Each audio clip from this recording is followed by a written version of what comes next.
Good morning, everyone. I'm excited to welcome you today as we explore an important stage of life. Today's presentation is titled Reaching the Age of Adolescence, and it's all about understanding this pivotal period. We'll discuss the physical, emotional, and social changes that come with adolescence and what it means for young people and those around them. So, let's get started and learn more about this fascinating phase of life. Now, let's move on to some exercises that are important during adolescence. Physical exercise helps in developing strength, flexibility, and overall health. It also plays a key role in controlling weight and improving mood. Next, we'll briefly look at the life history of the silk moth and the frog, especially focusing on their metamorphosis. This process highlights how organisms undergo significant physical changes as they develop, which is similar to the changes we experience during adolescence. We will also discuss secondary sexual characters and how hormones trigger these changes. These are the visible signs like facial hair in boys or breast development in girls that indicate puberty is underway. Increased activity of sweat and sebaceous glands is another point. During adolescence, these glands become more active, which can lead to sweating and oily skin, something many teenagers notice. There are many myths and taboos surrounding bodily changes and adolescence. It's important to understand the facts to promote healthy attitudes and behaviors. Personal hygiene becomes especially crucial at this stage. Regular bathing, cleaning, and hygiene practices help prevent infections and promote well-being. We'll also touch on the endocrine system, which is responsible for producing hormones that regulate growth and development during adolescence. Sexual feelings are a natural part of this phase. Understanding these feelings helps in developing a healthy attitude towards oneself and others. As the body changes, you'll notice a change in body shape, which is a normal part of growth and development. It's also important to be aware of the legal age for marriage, which varies by country, but generally signifies when a person is considered legally capable of marriage. Nutritional needs of adolescents are different from those of children or adults. They require a balanced diet rich in essential nutrients to support growth. Always remember to say no to drugs. They can be harmful and interfere with physical and mental development.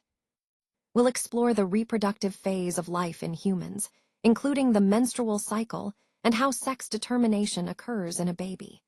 These are vital concepts for understanding human reproduction. Reproductive health is also a key topic. It involves maintaining a healthy reproductive system and understanding safe practices. Reaching mental, intellectual, and emotional maturity is a crucial part of adolescence. It's about developing a balanced personality and coping skills. Increase in height is one of the most noticeable changes. Growth spurts are common during this period and are driven by hormonal changes. Finally, we will revisit the role of hormones in initiating reproductive functions and how they influence the development of sex organs. Understanding these processes helps us appreciate the complexity of adolescence, puberty, and overall growth. Now, let's talk about adolescence and puberty. Puberty marks the period when the body becomes capable of reproduction. In boys, it typically occurs between ages 11 and 16, but this can vary from person to person. Similarly, in girls, puberty usually happens between ages 10 and 15, though again, there's some variation. The key point here is that puberty is the stage when these reproductive changes begin, signaling the body's transition from childhood to adulthood. Moving on, adolescence is a broader transitional phase that starts around age 11 and can last until about 18 or 19 years old. It's during this time that a young person is moving from childhood into full adulthood. The main idea is that adolescence encompasses many physical, emotional, and social changes, all leading to reproductive maturity. So, to connect these concepts, puberty is a specific part of adolescence.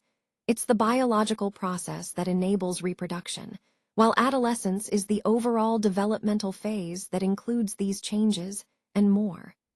Understanding this progression helps us appreciate the complexity of growing up and the timing of these important life stages. The rate of growth in height varies from person to person, which means everyone grows at a different pace.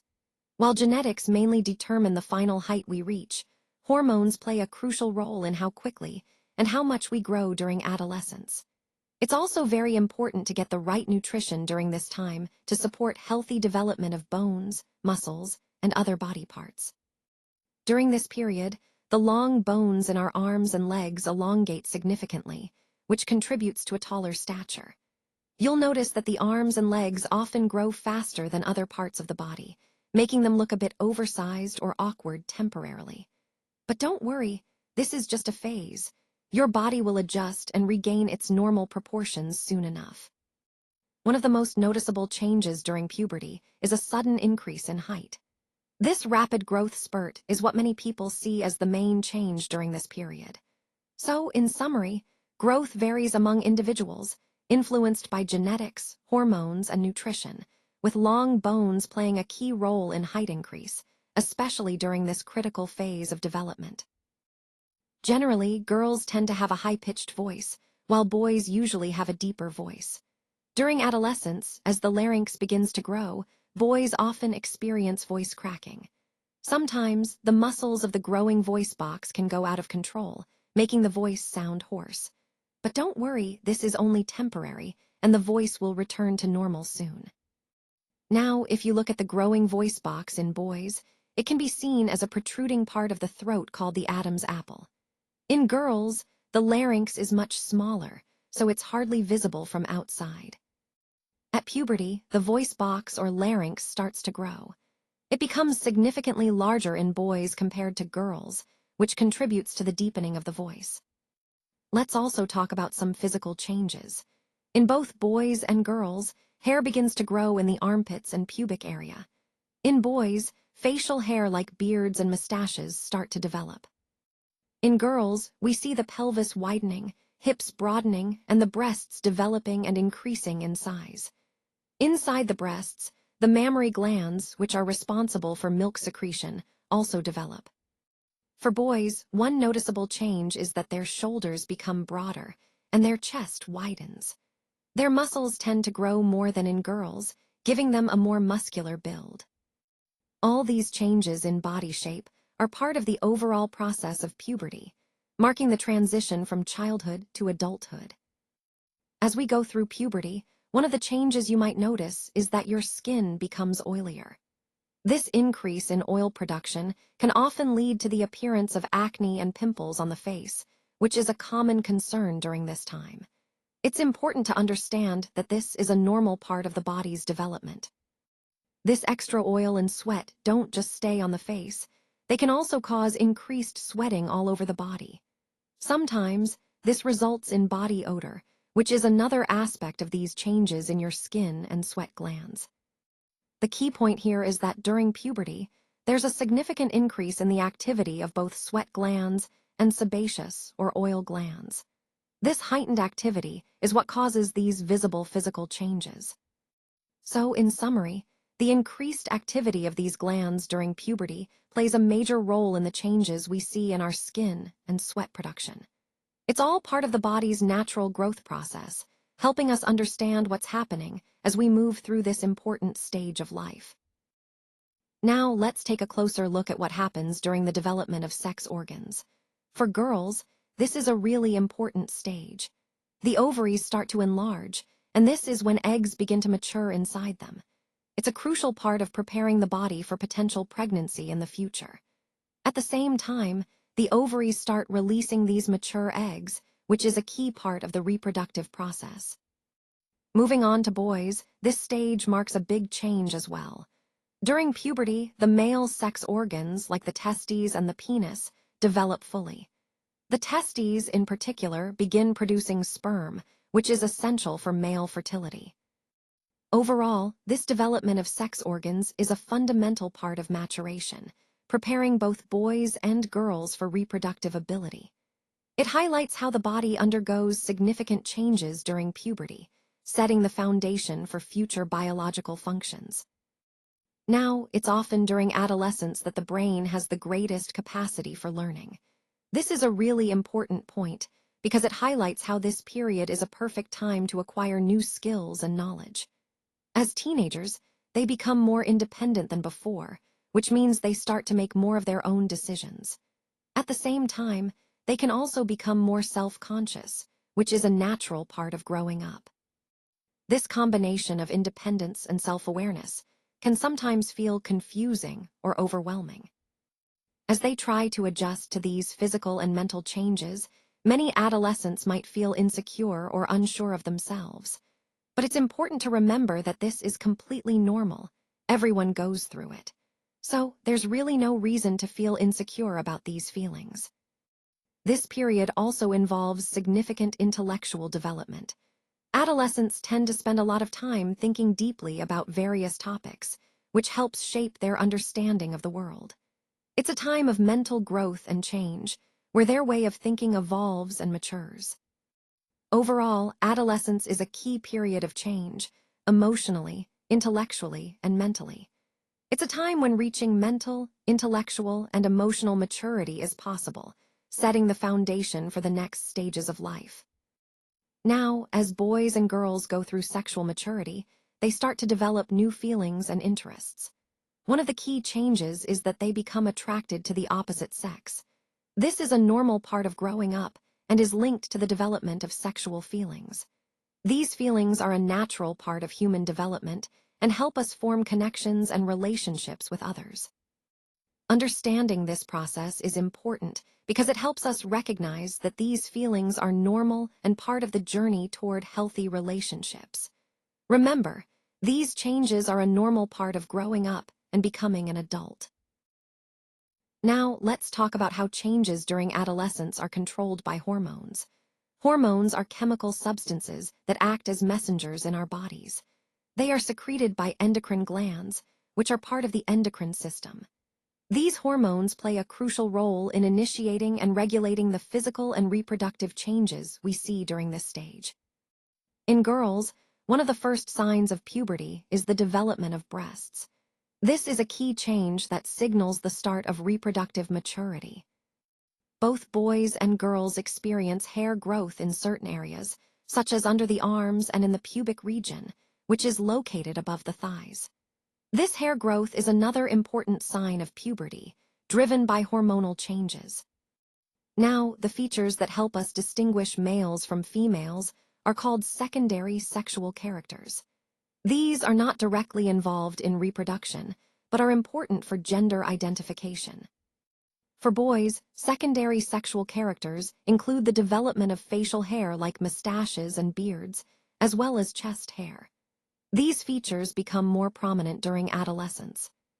At the same time, the primary reproductive organs, the testes in boys and ovaries in girls, are responsible for producing gametes, the sperm and ova. These organs are essential for reproduction and are regulated by hormones that start their development and function during puberty. To sum up, hormones are key to initiating these secondary sexual characters and reproductive functions. They ensure that boys and girls develop the physical features and reproductive capabilities needed for adulthood. Hormones play a crucial role in our bodies as the chemicals that the endocrine system uses to send messages to organs and tissues all over the body. Once these hormones are released into the bloodstream, they travel to their specific target organs or tissues. These targets have special receptors that recognize the hormones and react accordingly, allowing the body to coordinate complex processes seamlessly. Now, let's focus on some specific hormonal functions during puberty. In girls, once they reach puberty, their ovaries start producing a key female hormone called estrogen, or estrogen. This hormone is responsible for the development of breasts and the growth of milk-secreting glands, known as mammary glands, inside the breasts. These changes are part of the physical development that prepares girls for potential motherhood. It's also important to understand that the production of these hormones is controlled by another hormone released from an endocrine gland called the pituitary gland. This gland acts as a regulator, ensuring that hormone levels are balanced and appropriately timed during puberty. In boys, the male hormone, testosterone, begins to be released by the testes at the start of puberty. Testosterone is what drives many of the physical changes in boys, such as the growth of facial hair and other secondary sexual characteristics. So, in summary, hormones are essential messengers that trigger and regulate the changes we see during puberty, with specific hormones like estrogen and testosterone guiding the development of female and male characteristics, respectively. The target site responds to the hormone. When a hormone reaches its specific target site, it triggers a response. For example, the pituitary gland secretes many hormones, one of which makes ova mature in the ovaries and helps sperms form in the testes. This is a key part of how our reproductive system functions. The pituitary gland's role is crucial because it produces hormones that regulate other glands and processes. Generally, hormones don't act directly at the place where they are produced. Instead, they travel through the blood to specific body parts called target organs or target sites, where they exert their effects. There are many endocrine glands throughout the body, including the testes and ovaries. These glands secrete sex hormones, which are responsible for developing secondary sexual characteristics in males and females. Importantly, these sex hormones are themselves controlled by hormones released from the pituitary gland, showing how interconnected and regulated our endocrine system is. Finally, the glands of the endocrine system are located in various parts of the body, allowing them to effectively regulate different functions, including reproduction. Overall, hormones play a vital role in initiating and maintaining reproductive functions by signaling specific target sites to produce the necessary changes. Let's take a closer look at how the capacity for maturation and production of gametes differs between males and females. In males, this capacity lasts much longer, often throughout their entire lives, allowing continuous sperm production. In contrast, females have a more limited window for gamete production, primarily during their reproductive years. Now, moving on to when adolescents become capable of reproduction. This happens when their testes in males and ovaries in females start producing gametes, sperm and eggs respectively. This marks the beginning of their reproductive capability, which is a key phase in human development. Finally, this slide ties into the broader themes we've been discussing, how the reproductive phase is a vital part of human life, involving processes like the menstrual cycle and the determination of the sex of a baby. Understanding these aspects helps us appreciate the complexity and timing of human reproduction. When a woman's egg is fertilized, it can lead to pregnancy, and at that point, the fertilized egg begins to develop inside her body. On the other hand, if fertilization does not happen, the body sheds the egg along with the thickened lining of the uterus, which includes blood vessels. This shedding causes bleeding that lasts for about 4 to 6 days and is what we call menstruation, or a menstrual period. Typically, this cycle occurs once every 28 to 30 days. Now, during this cycle, the walls of the uterus prepare to receive a fertilized egg by becoming thick and cushiony. This special lining is known as the endometrium. It's like the uterus getting ready to support a potential pregnancy. At the same time, one of the ovaries is actively producing an egg, or an ovum, roughly every 28 to 30 days. This process is called ovulation. It's also important to remember that in females, reproductive age begins around puberty, which is usually between 10 to 12 years old, and continues until about 45 to 50 years of age. This entire cycle, from ovulation to menstruation, is a natural part of female reproductive health, and understanding it helps us see how the body prepares for potential pregnancy each month. Let's talk about the menstrual cycle, which is the process involving the production and maturation of the egg, its release, and the changes in the uterine wall. If fertilization doesn't happen, the thickened uterine lining breaks down and is shed during menstruation. This entire process is controlled by hormones, making it a finely tuned cycle. Now, as women age, this cycle eventually comes to an end. Typically, around 45 to 50 years old, the menstrual cycle stops entirely, and that marks the beginning of menopause. It's a natural part of aging when the ovaries cease to produce eggs and hormones like estrogen decline. And before the cycle begins, there's a key milestone called menarche, the first menstrual period. Usually, girls start experiencing periods during puberty. At first, the cycles might be irregular, but over time, they become more regular as the body adjusts to the hormonal changes. So, to sum up, we have menarche marking the start, the regular cycle in between, and menopause signaling the end of reproductive years. All of these phases are interconnected and fundamental to understanding female reproductive health. Let's talk about gametes, which are the egg and sperm cells. These cells each carry only one set of chromosomes, unlike other body cells that have pairs. The unfertilized egg always contains one X chromosome. Now, sperm are a bit different because there are two types. Some carry an X chromosome, and others carry a Y chromosome. This difference is key to determining the baby's sex after fertilization. Moving on to the bigger picture, all human beings have 23 pairs of chromosomes inside the nuclei of their cells. Among these pairs, 2 are called sex chromosomes, and they are labeled X and Y typically. A female has 2 X chromosomes, while a male has 1 X and 1 Y. When fertilization occurs, the instructions for the baby's sex are contained within the chromosomes of the fertilized egg, or zygote. These chromosomes are thread-like structures located inside the nucleus of every cell. They carry the genetic information that guides development. So, in summary, the key point is that the sex of the baby is determined by whether the sperm that fertilizes the egg carries an X or a Y chromosome. This simple difference in the gametes ultimately decides if the baby will be a boy or a girl. Let's start by looking at how the sex of an unborn baby is determined. The key point here is that the father's sex chromosomes play a crucial role. When a sperm fertilizes the egg, it brings either an X or a Y chromosome.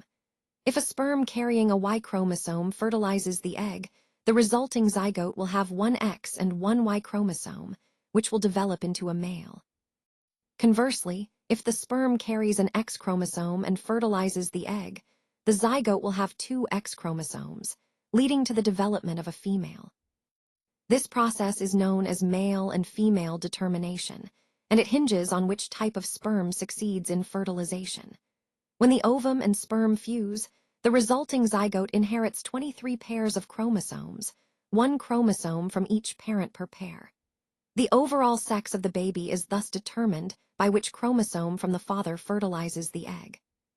So the father's chromosomes, specifically whether he provides an X or a Y, are what ultimately decide whether the baby will be male or female. This is a fundamental concept that ties into the larger theme of how genetics influence human development. The endocrine system controls these processes through chemicals called hormones. These hormones act as messengers that travel through the bloodstream to target organs and tissues. Unlike nerves, which send rapid signals, the endocrine system manages slower, more long-lasting processes. For example, growth, development, and metabolism are all regulated by hormones. This is a key part of how our bodies maintain balance and function smoothly over time. Understanding the endocrine system helps us see how interconnected and finely tuned our internal processes really are. Now, moving on to other hormones secreted by the pituitary gland. These hormones play a crucial role in regulating activity in the testes and ovaries. For example, the testes produce testosterone, which is essential for male development, while the ovaries produce estrogen and progesterone, which are key for female reproductive functions. Next, let's talk about the growth hormone, or GH. This hormone is vital because it stimulates growth and development throughout the body. It helps our bones, muscles, and tissues grow and mature properly. The pituitary gland also produces several hormones that control water balance, growth, and the release of other hormones. These hormones have a widespread impact on various bodily functions. You might recall that the pituitary gland is often called the master gland. That's because it influences the functioning of many other endocrine glands, coordinating complex hormonal processes across the body. One important hormone produced by the pituitary is the thyroid-stimulating hormone, or TSH. TSH signals the thyroid gland to produce thyroxine, which is critical for regulating metabolism and energy use.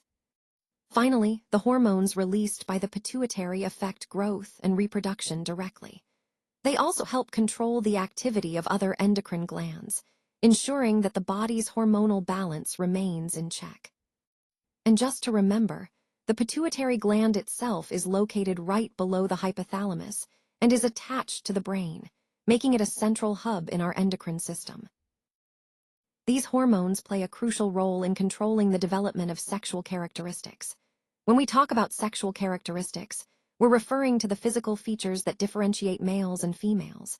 For example, in females, the ovaries produce a hormone called estrogen, which helps develop features like breasts and wider hips. On the other hand, in males, the testes produce testosterone, which is responsible for features like facial hair and a deeper voice.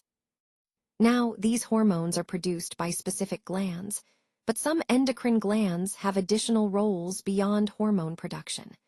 They might have non-endocrine functions that support other bodily processes. It's also important to remember that reproductive organs like the testes and ovaries are key in this process. They produce these hormones and support reproductive functions. Understanding how these hormones work helps us see the bigger picture of how the body develops and maintains sexual characteristics, tying into the overall theme of how the endocrine system influences our physical development. When there is a lack of thyroxine, the thyroid gland can swell up, leading to a condition known as goiter. This typically happens due to iodine deficiency, which is essential for thyroid hormone production. The thyroid gland itself is located in the front part of your neck, and it's a small but vital organ. Its main role is to produce a hormone called thyroxine, which has a significant impact on growth and development. Without enough thyroxine, your metabolism can slow down, affecting many bodily functions. So, understanding how the thyroid works and what happens when it doesn't produce enough hormone helps us see the importance of maintaining proper iodine intake and overall thyroid health. Let's talk about diabetes. It's a disease that occurs when the pancreas doesn't produce enough of the hormone insulin. Now, the pancreas has an interesting dual role. Besides its role in producing insulin, it's also part of our digestive system because it secretes pancreatic juice to help break down food. Its endocrine function is particularly important because it controls our blood sugar levels. The hormone insulin it releases helps regulate how much sugar is in our blood, keeping everything balanced. And if you're wondering where the pancreas is located, it's tucked away in your abdomen, behind your stomach. Understanding this helps us see how interconnected our body systems are, especially in managing things like blood sugar. Let's talk about the adrenal glands and their important role in our body's stress response. When a person gets angry or afraid, the adrenal glands secrete a hormone called adrenaline. This hormone plays a key role in helping the body adjust to stress by preparing us to react quickly. It's part of the body's fight or flight mechanism. Now, these glands are quite vital because they produce hormones that regulate essential functions like blood pressure, heart rate, and our overall stress response. They act as a sort of control center for maintaining balance in these critical areas. And if you look at the physical location, each adrenal gland is found right on top of each kidney. That positioning is important because it allows these glands to efficiently release hormones directly into the bloodstream. So, in summary, the adrenal glands are small but mighty. They're crucial for managing how our body responds to stress and helping keep many of our vital functions in check. Now, also located in the front of your neck, you'll find the parathyroid gland. Despite its small size, it plays a crucial role in maintaining the balance of calcium in your body. It's especially important for regulating calcium levels both in your bones and in your blood. This tiny gland works tirelessly behind the scenes to ensure your calcium levels stay within the proper range, supporting everything from bone strength to nerve function. Remember, maintaining this balance is essential for your overall health and well-being. While some people might not think of it as a gland, the hypothalamus actually plays a crucial role in hormone production. It produces multiple hormones that have a direct influence on the pituitary gland, which is often called the master gland. These hormones help regulate many vital functions in our body. For example, they control our sleep-wake cycles, which are essential for feeling rested and alert. They also help regulate body temperature, so we stay within a healthy range, and they influence our appetite, affecting how hungry we feel and when we eat. This regulation by the hypothalamus is a perfect example of how interconnected and finely tuned our body's systems are.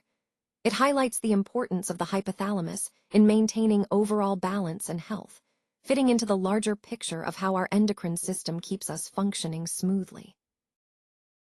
The pineal gland is located right in the middle of your brain, nestled deep within the brain structure. It's a small but mighty gland that plays a crucial role in regulating your sleep-wake cycles. Essentially, it helps control when you feel alert and when you feel sleepy, making it vital for your overall circadian rhythm. Understanding its position and function gives us insight into how our brain manages these daily rhythms, tying into the broader theme of how our brain governs essential bodily functions. The thymus is located in the upper part of the torso, right here in this area. It's quite active during childhood and adolescence, and its main role is to produce hormones that are crucial for our immune system. Specifically, it helps in the development of a particular type of white blood cell called a T cell. These T cells are essential because they play a key role in defending the body against infections and abnormal cells.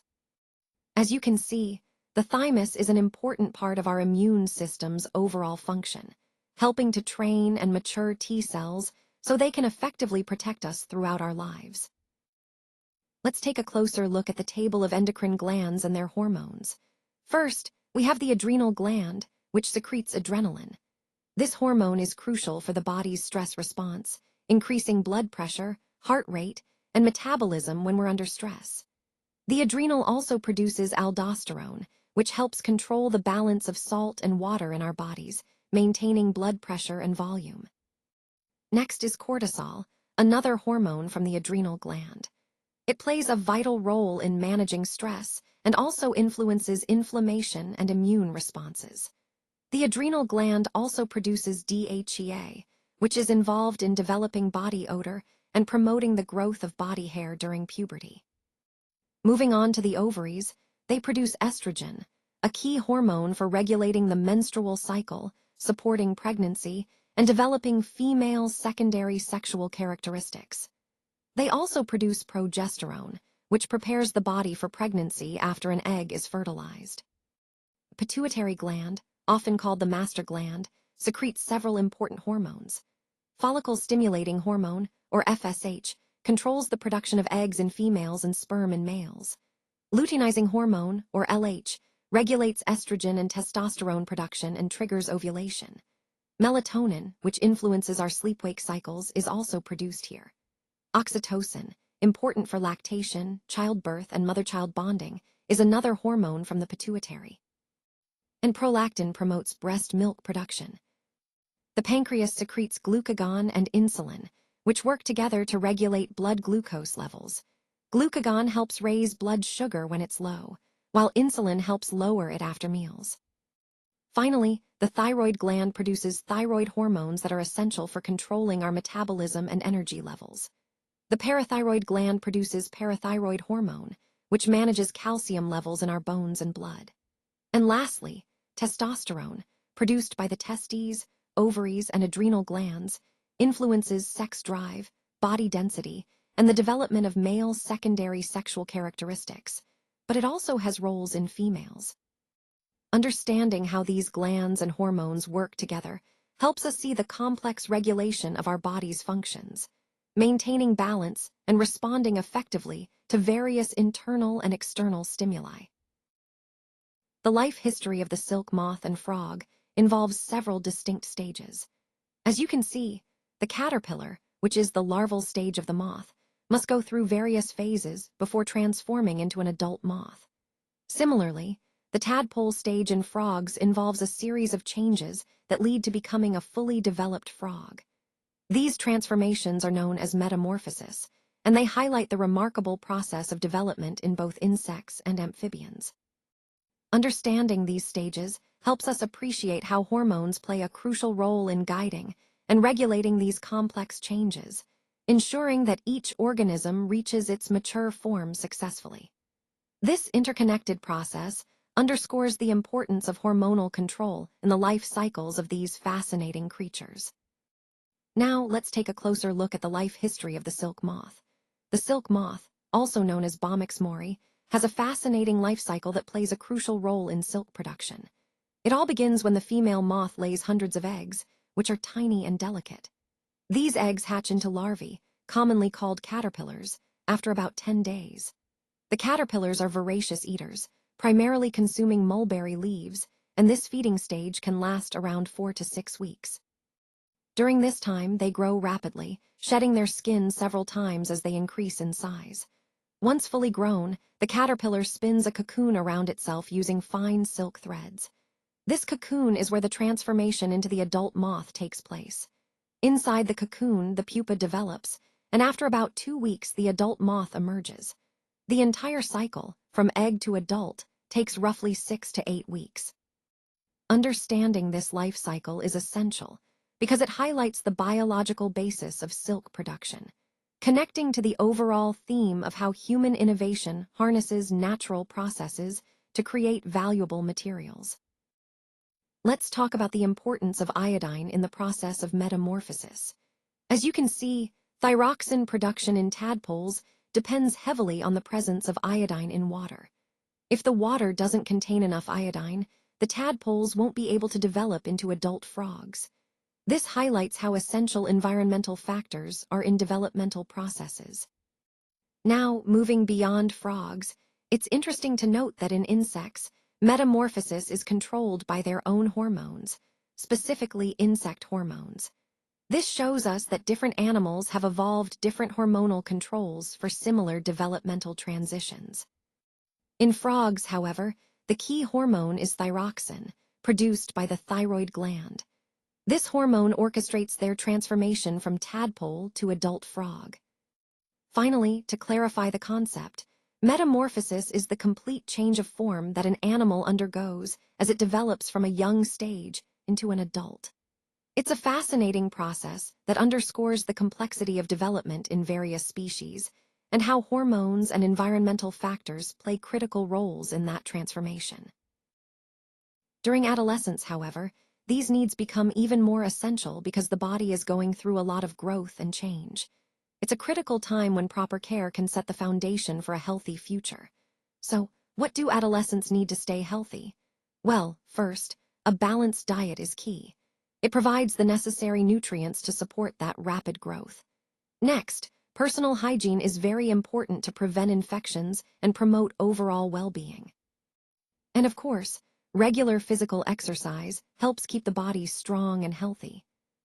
When we talk about healthy practices, we're referring to habits that promote both physical and mental well-being. This combination is what we call overall health.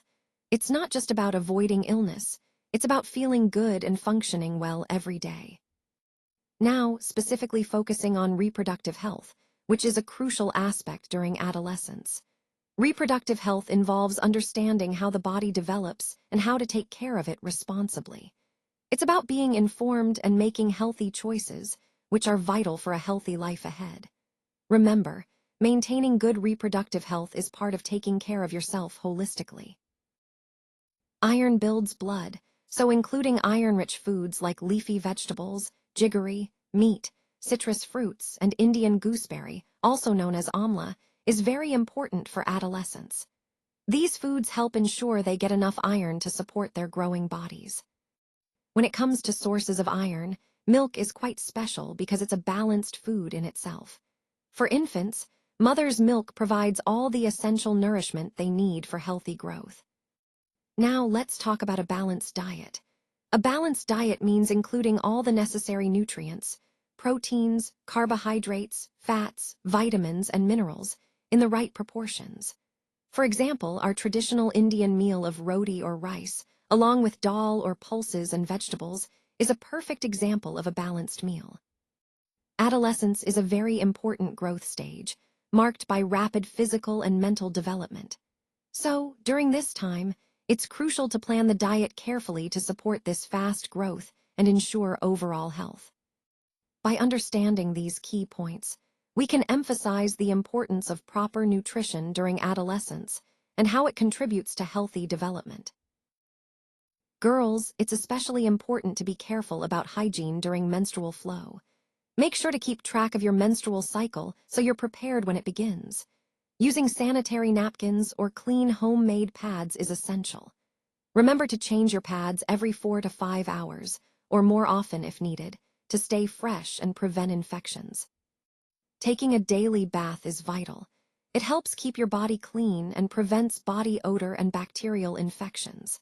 Because our sweat and oil glands become more active during adolescence, maintaining good personal hygiene becomes even more important. By staying clean and practicing good hygiene, you're not only taking care of your body, but also supporting your overall health and confidence.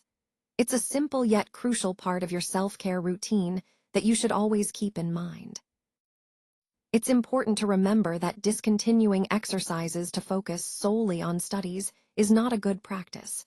In fact, it can lead to various health problems, both physical and mental. That's why maintaining a balance is key. Now, let's talk about some effective study practices. Engaging in walking and playing in fresh air is incredibly beneficial. It helps keep the body fit and healthy. I strongly encourage all young boys and girls to take regular walks, get involved in exercises, and participate in outdoor games whenever possible. These activities are especially important because they contribute to overall well-being. Walking, jogging, aerobics, and outdoor games are excellent for the growing adolescent body.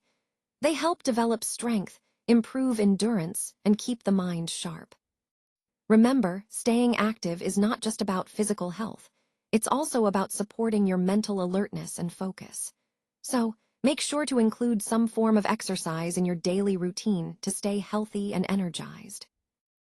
When you're feeling confused or unsure, don't hesitate to confide in your parents and teachers. They are your well-wishers and have gone through similar stages themselves, so they can offer valuable guidance. You can also refer to books and reliable internet sites recommended by your counselors, as they can provide trustworthy information. Just remember, seeking advice only from friends might not be the best idea, because they are experiencing the same process for the first time and might not have the right answers. Now, if someone suggests that taking drugs can give you relief, always say no. Unless a doctor prescribes it, taking drugs is not safe. Drugs are very addictive, and once you start, it becomes difficult to stop. They can harm your body in the long run, damaging your health and happiness. Adolescence is a time of lots of activity in both your body and mind, which is completely normal. It's also a stage where feelings of insecurity and confusion are common. That's why it's so important to build strong, healthy habits and seek proper guidance. Always remember, saying no to drugs is one of the most important decisions you can make for your future. It's about protecting yourself and staying on the right path as you grow into a confident, healthy individual. Now, let's look at some of the ways HIV can be transmitted beyond just blood. One important point is that the virus can also be transmitted through sexual contact with an infected person. This highlights the significance of safe sex practices in preventing the spread. Additionally, HIV can be passed from an infected mother to her baby through breastfeeding. This is known as mother-to-child transmission, and it emphasizes the importance of medical interventions and precautions during pregnancy and after birth. Another critical point is that HIV can be transmitted through sharing contaminated syringes, especially among people who inject drugs. This method of transmission is particularly concerning because it involves direct blood-to-blood contact through needles. Throughout our discussion, it's vital to remember that HIV, the virus responsible for AIDS, can spread in these ways if proper precautions aren't taken. Understanding these transmission routes helps us better prevent new infections and protect ourselves and our loved ones. Early marriage and motherhood can lead to significant health problems for both the mother and the child. When young girls become mothers at such an early age, it often affects their physical and mental well-being. Additionally, early motherhood tends to limit young women to household roles, making it difficult for them to pursue education or a career. Now, focusing on the legal aspect, in India, the legal age for marriage is set at 18 years for girls and 21 years for boys. This law is in place because girls at a younger age are generally not fully prepared, either physically or mentally, to handle pregnancy and motherhood. So the key takeaway here is that delaying marriage until the legal age helps ensure that women are better prepared for the responsibilities of motherhood, and it supports their overall health and future opportunities. This is an important part of addressing early marriage issues and promoting better health and gender equality. Now, moving on to some of the common myths and taboos that still surround bodily changes and adolescence. On this slide, we see an example of a myth that many people still believe: the idea that a girl should not be allowed to work in the kitchen during menstruation. This is a misconception that has no scientific basis at all. Menstruation is a natural biological process, and it doesn't restrict a girl's ability to perform daily tasks like cooking or working around the house. Next, we have the belief that the mother is responsible for the sex of her child. Again, this is a myth. The sex of a baby is determined by the father's sperm, not the mother. These kinds of myths can create unnecessary blame and guilt, which are not only incorrect but also harmful. Then, there's the myth that a girl can become pregnant just by looking at boys during menstruation. This is completely untrue. Pregnancy can only occur if sperm fertilizes an egg, which involves specific biological processes, not just visual contact. These myths and taboos are deeply ingrained in some cultures, but they are based on misconceptions. It's important for us to understand the facts and challenge these false beliefs. Addressing these myths helps us create a more informed and supportive environment for adolescents, promoting healthy understanding and reducing stigma. Let's wrap up with some key questions to reinforce what we've learned today. First, why is the presence of iodine in water important for the proper growth of tadpoles? Well, iodine is essential for the production of certain hormones that help in their development, especially for the thyroid gland, which influences growth and metabolism. Next, what are the chromosomes in females and males? Females typically have XX chromosomes, while males have XY chromosomes. These genetic factors determine our sex and play a vital role in inheritance. Now, let's briefly discuss the menstrual cycle. It's a monthly process in females involving the preparation of the body for potential pregnancy, including ovulation, thickening of the uterine lining, and if fertilization doesn't occur, shedding of that lining. Reproductive health is about maintaining a healthy functioning of the reproductive system.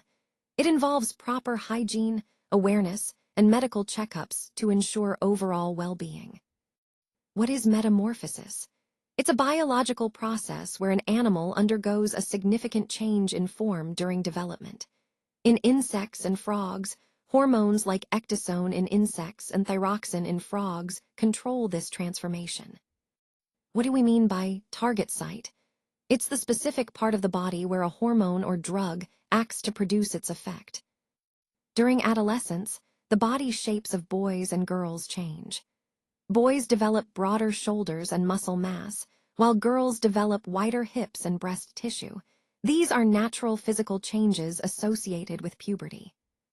When we talk about a balanced diet, we mean eating a variety of foods that provide all the essential nutrients: proteins, carbohydrates, fats, vitamins, and minerals, in the right proportions for good health.